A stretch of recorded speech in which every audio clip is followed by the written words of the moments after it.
निषूषिद गणपते गणेशु त्वमहुर्मि प्रतिमं कविनां नरुते त्वत्क्रियते किंचिनारे महामर्क मधवंचित्रमर्च।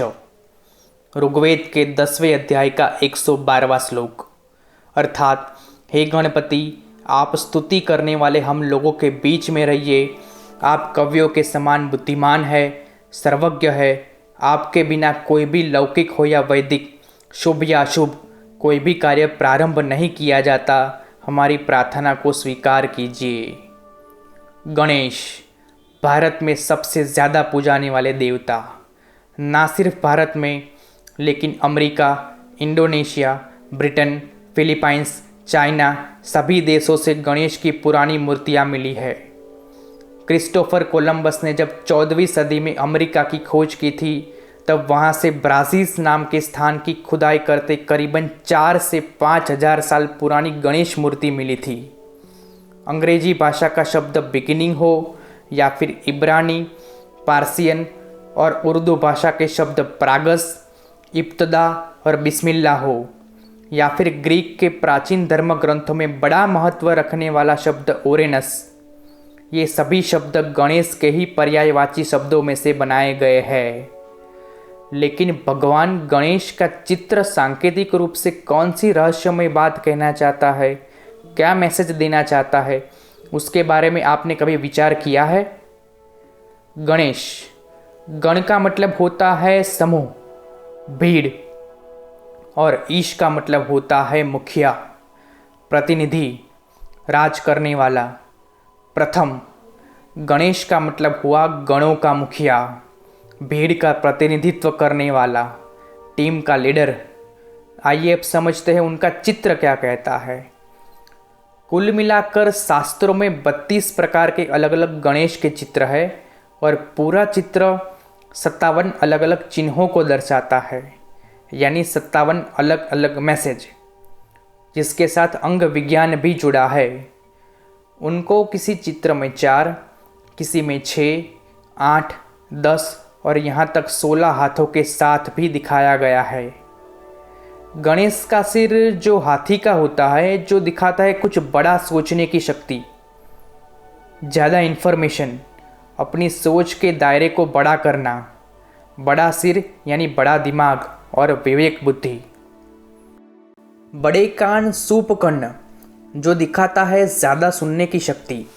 एक मुखिया हमेशा सबकी बातों को अच्छी तरह सुनता है, और यही कान दिखाते हैं कि जब आप अपने लक्ष्य को प्राप्त कर रहे हो, तब अगर बीच में लोग बोलते रहते हो तो उन्हें सुनकर लापरवाह बनने की कला को भी यही कान दर्शाते हैं।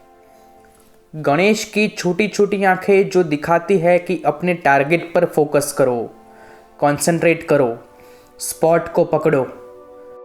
प्रकृति ने हाथी की आंखों की रचना पृथ्वी पर किसी भी सजीव की तुलना में बहुत अजीब तरीके से की है।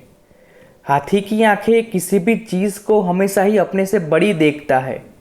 कुदरती जन्म से ही उसमें यह रचना है। ये दिखाता है कि किसी भी परिस्थिति या इंसान को एक बड़े दृष्टिकोण से देखो। हाथी की लंबी सूंड काफ़ी दूर तक पदार्थ, पानी और इंसान को सूंघ सकती है, जो दिखाता है दूरंदेशी होना, दूर से ही घटना और इंसान को समझ लेना, भांप लेना, दूर से ही सूंघ लेना।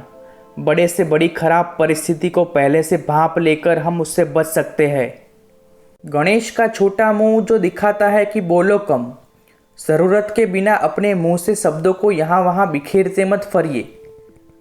हाथी की जीभ, जिसकी रचना भी प्राकृतिक तौर पर बाकी सजीव से अलग है, जहाँ इंसान या दूसरे किसी जीव की जीभ कंठ भाग से शुरू होकर आगे के भाग पर निकलती है, वहाँ हाथी की जीभ दंत मूल की ओर से कंठ भाग की ओर निकलती है, जो दर्शाता है कि शुरू किया हुआ काम विघ्न के बिना करने के लिए अपनी जीभ को नोकीली होने से रोकिए। जीभ का अग्रभाग जो नोकीला होता है, उसे अपनी ओर ही रखें। शब्द का अनुकूल या प्रतिकूल चयन सिर्फ आपके हाथ में है।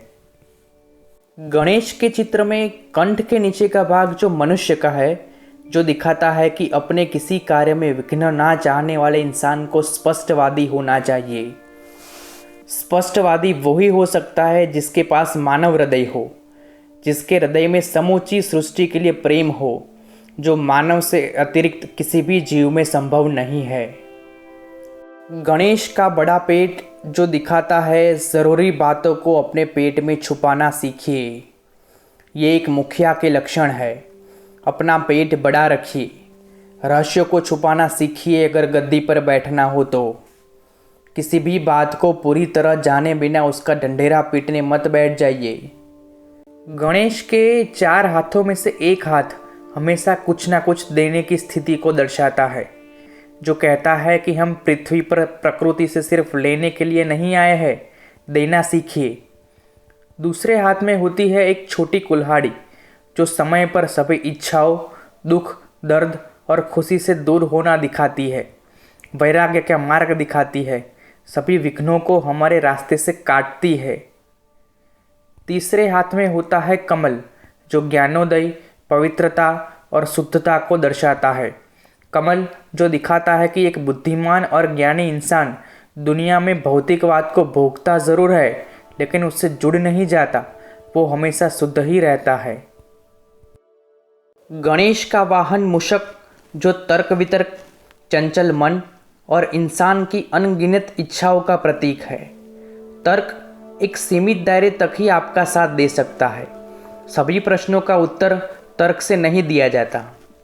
वैसे ही इच्छाएं रखना कोई बुरी बात नहीं है, लेकिन अपनी इच्छाओं को अपने वश में रखना चाहिए, ना कि इच्छाएं हमें अपने वश में रखें। तभी आप मूषक पर सवारी कर सकते हैं।